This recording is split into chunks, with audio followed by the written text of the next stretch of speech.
Px 2 times is equal to minus h cross square d square by dx square. Right? Yeah? Good. Now coming to the point that he raised, it should not be minus I, but it can be plus I as well. I deliberately put that minus I sign over there. Remember, the general solution of the wave equation that you got was e to the power ikx and e to the power minus ikx. Now, one of those waves, physically what it represents is a wave moving to the positive x direction and the negative x direction. Which one would you want to associate with the positive x direction? You want to associate minus? If you want to associate minus ikx, then I should remove the negative sign. If you wish to associate the plus ikx, which we normally do, then I put this minus sign.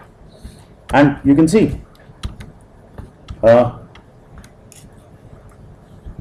I put this operator minus I h cross d by dx. So that's the momentum operator. And on e to the power ikx operates on this particular function, which is one of the solutions to the wave equations. And what does it give me back? H cross k e to the power ikx. So this is an eigenvalue problem? Yes? The eigenvalue is this fellow. You can check out the dimensional consistency and see that h cross k happens to be the dimensions of momentum. That's the eigenvalue. So the eigenfunction, which means that e to the power ikx is an eigenfunction, because it's giving, this is an eigenvalue problem, right? And it's giving me the eigenfunction as h cross k. So this is positive h cross k. If I didn't have the minus sign over there in front, it would have given me a minus h cross k. Right? So just to choose this direction right, I need to use a minus sign. Otherwise, the wave traveling to the right would have a negative momentum. Wave traveling towards the positive x direction would have a negative momentum, but you want that to be a positive momentum. Well, of course, if this is the case, then operating px on e to the power minus ikx should give you minus of h cross k, e to the power minus ikx. This you can check it out. Okay.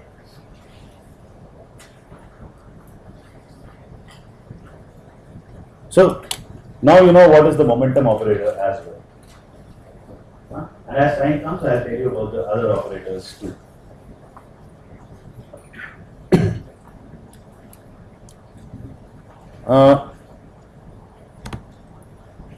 As I said, golden rule, maybe I just write it down.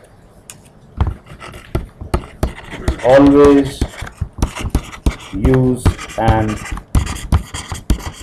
arbitrary function when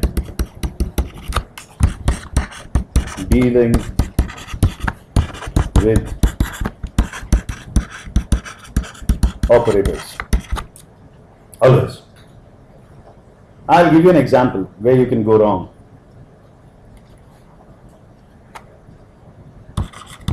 Find out this a plus b, there are two operators, into a minus b. Okay, a quick exercise.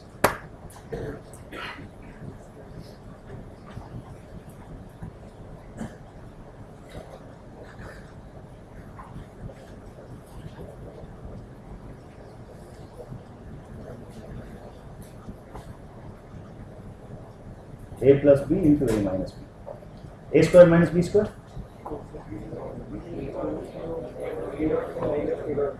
Yeah. So what you get is, for example, a square. A times a is a square. Okay? No doubts about that. Minus b square plus dA. We don't need to use the dot when we are talking of operators. We know that the one on the right is going to be applied first, one on the left is the second one, minus AB.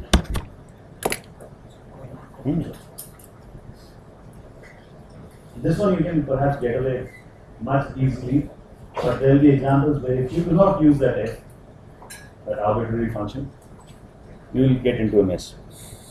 Now, what is this? BA minus AB. Not commutator. Arey what? The guy already knows about commutation. What? You've been already taught that in your maths course? Yes. Oh, great. Somebody helps me, huh? Now the thing is that these do not commute.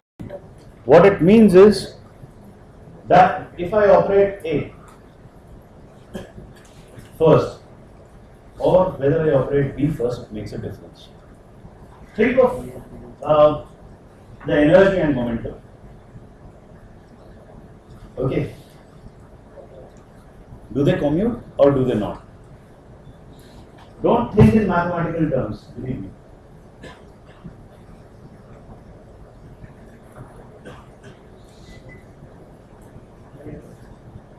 Okay. They do commute. And the reason is that momentum square is energy. Okay. So, if you know, there's a lot of science behind this, but I don't want you to think, otherwise you'll get lost in the depths of quantum mechanics.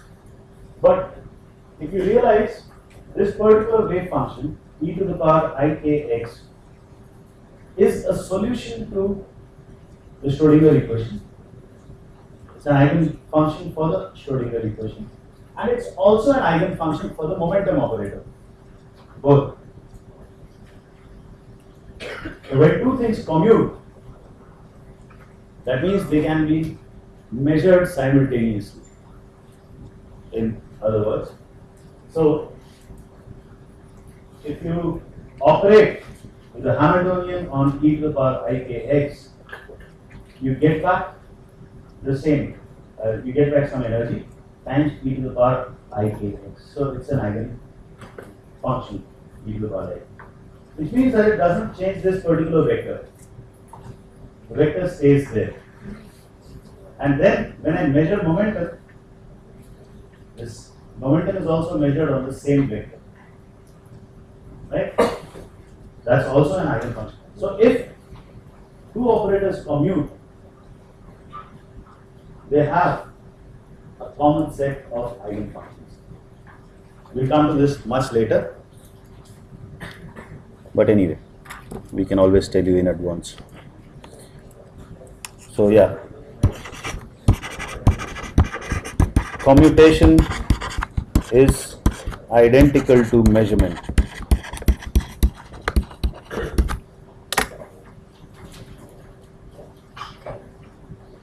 In fact, this is something similar to what I told you.